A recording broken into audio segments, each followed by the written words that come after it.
Now, your forecast first, sponsored by Matex Heating, Cooling, and Plumbing. What a gorgeous day out there. Man, the temperature just perfect. The humidity levels not even a factor, and lots of sunshine all across the region. Let's look at where our temperatures are as they sit in those low and mid 70s. Just perfect. 73 in Danville, to Champaign, to Decatur, Taylorville, Springfield. It's a popular number if you can't tell. Even Jacksonville, 73 degrees right now. So again, it's going to be another cool night. We'll see the skies remain clear.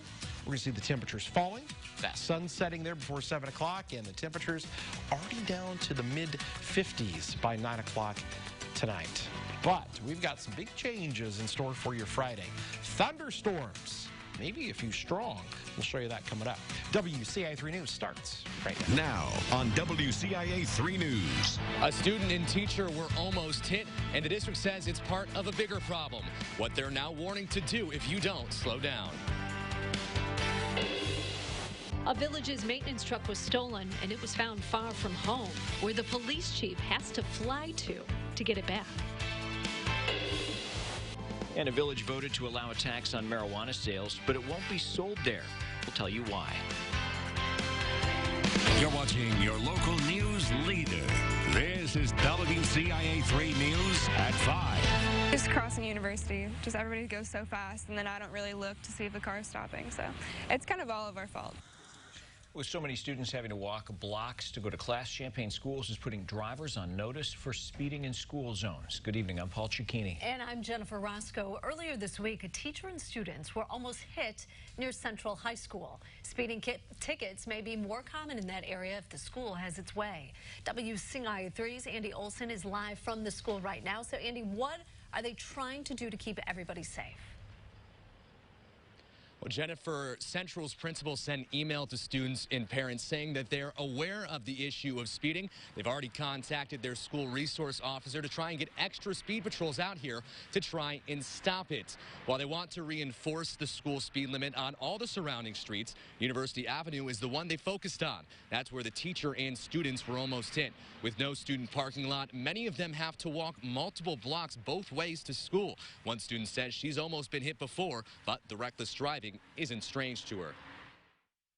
Yeah, I think I see something like that every day. Just people trying to either get a parking spot or just trying to get to school or get out of school. Everyone's always whipping around the corners and kind of driving pretty recklessly, but that's kind of the same all throughout town, so it doesn't really surprise me here. She added with the high school construction, more teachers have also had to park on the street, making it even harder to find parking spots. Another student says there used to be a speed trailer outside the school. He says he and friends would see how high they could go on it. I was told by police they are looking into their request for extra speed patrols out by the school, but it all comes down to whether or not they have enough manpower to enforce the speed limit. Live in Champaign, Andy Olson, WCIA 3, your local news leader. So in the meantime, everybody slow down. All right, Andy, thank you. The first ticket for speeding in a school zone is $150 in Illinois. The second time it goes up to $300 with an extra $50 to the district. School zones are enforced on school days between 7 a.m. and 4 p.m. A man is dead after police say he was driving the wrong way on an interstate and crashed into a semi. It happened on I-74 near Champaign just before 3:30 this morning. The coroner says 29-year-old Michael Montgomery from Peoria died at the scene. The driver of the semi-truck was taken to the hospital. He's expected to survive. The crash shut down eastbound traffic for nearly 4 hours as crews cleared the scene. We have new details about a fight that sent 2 people to the hospital. Happened at the intersection of Springfield and Kenwood Tuesday night. Police are looking for 23-year-old Derek Overton. They say he ran over several people with a car. Police say there was a fight outside of a business at the Springfield-Kenwood intersection. They say Overton was one of those people, got into a car and drove into a crowd and over people. 2 still in the hospital. Overton is wanted for aggravated battery. If you have any information, contact Champaign Police. For almost 2 weeks, a village in Vermilion County has been working with one less truck. That's right. A Rossville Maintenance Department truck was stolen from someone's driveway. But now things are looking up. WCIA 3's Miranda Meisters in our control room tonight. Miranda, the truck was found, but it was nowhere near Rossville. It wasn't, Paul. Village officials told me that the truck was found in Canton, Georgia. That's 550 miles away from Rossville.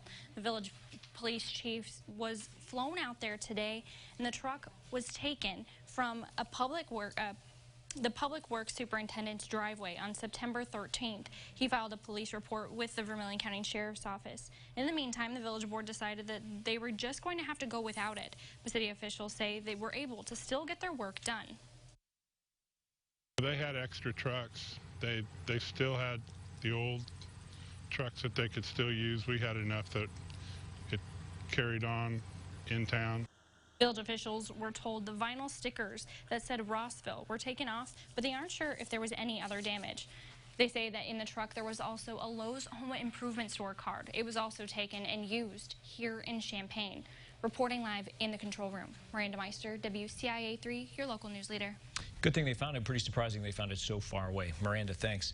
The village tells us it had the truck for a few weeks before it was taken. It's discussing measures it can take to make sure something like this doesn't happen again.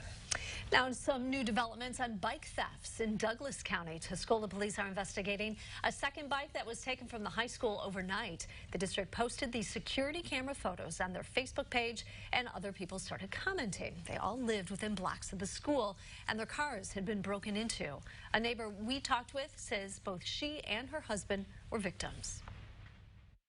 The general consensus is, oh, it's Tuscola, like I never thought. Unfortunately, the world we live in, this is becoming our everyday normal. My husband and I were looking at it as we're grateful that it wasn't worse. And she says her husband's vehicle was not locked. Tuscola police say they can't comment on an open and ongoing investigation.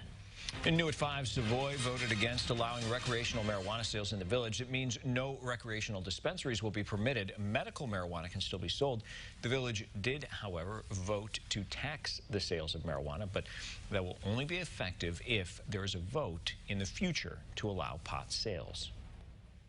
I'm never one to turn down income for the village because we're always, more money is always good money, but in this particular case, I don't see it as being a big windfall dollar amount for the village. Champaign will vote next week to consider if it will tax the sale of marijuana. Urbana already voted to allow it. One college just got another huge grant, and that means some students won't have to pay tuition. Plus, the whistleblower complaint against the president is out. We have the details.